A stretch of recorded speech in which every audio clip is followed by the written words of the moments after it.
Politique 2012 avec Christophe Jacubicine, comme chaque matin bien évidemment, et on va parler de l'argent. Argent, nerf de la guerre, nerf de la campagne présidentielle. Vous nous emmenez dans les coulisses de la campagne pour nous parler de tout ça. Combien coûte une campagne, Christophe, et qui paye? Alors d'abord, la démocratie a effectivement un prix. Évidemment, on ne peut que se réjouir que nos impôts finalement contribuent à cette expression du pluralisme. Mais avoir l'argent pour faire une campagne, c'est à la fois un parcours du combattant et un pari, parfois sur sa fortune personnelle. Un seul exemple pour commencer, Dominique de Villepin aurait emprunté 1 million d'euros personnellement pour faire campagne, avec évidemment l'espoir d'être remboursé.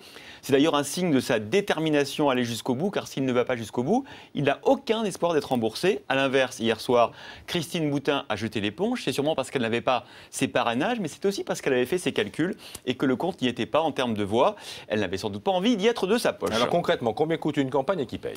D'abord, il y a un plafond, 16,85 millions d'euros pour Delay 2012 pour le premier tour et 5 millions d'euros en plus si vous êtes au second tour. Qui paye? Vous, moi, nous tous.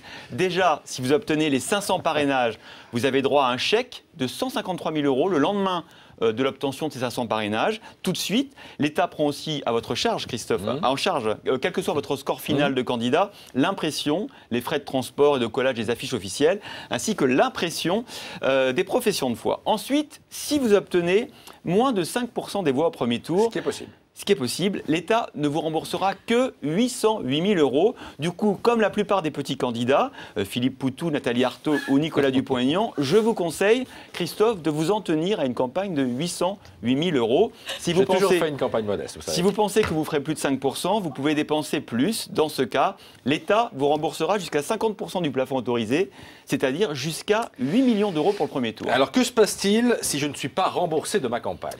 Dans ce cas-là, il faudrait mieux avoir un parti politique derrière vous pour régler du bonheur avec Pascal, tout à fait. Pour régler la facture, car les partis, vous le savez, peut-être pas, reçoivent chaque année 1,5 € par Français qui ont voté pour eux aux législatives. Donc chaque voix vaut 1,5 €. C'est une cagnotte. Par exemple, l'UMP reçoit quelques 32 millions d'euros par an. Et le PS, environ 20 millions d'euros. C'est une cagnotte pour la présidentielle. Ainsi, par exemple, en 2007, le Parti communiste qui avait fait un très petit score et qui avait dépensé 3,5 millions d'euros pour Marie-Georges Buffet n'avait été remboursé que de ces fameux 800 000 euros. Bon, et puis une polémique pour finir. Alors, l'invité de Jean-Jacques Bourdin à 8h30, François Hollande, a saisi hier la Commission nationale des comptes de campagne pour dénoncer l'utilisation de moyens publics à des fins électorales lors des meetings de Nicolas Sarkozy.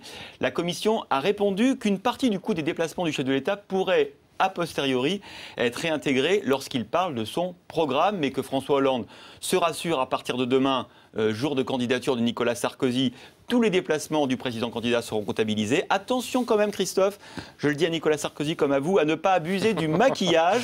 En 2007, la commission des comptes de campagne avait jugé excessif, écoutez bien, les 51 000 euros de frais de maquillage de Ségolène Royal et les 34 400 euros de frais de maquillage de Nicolas Sarkozy. Attention au maquillage. Bon, eh bien, il vaut mieux que je m'éclipse alors.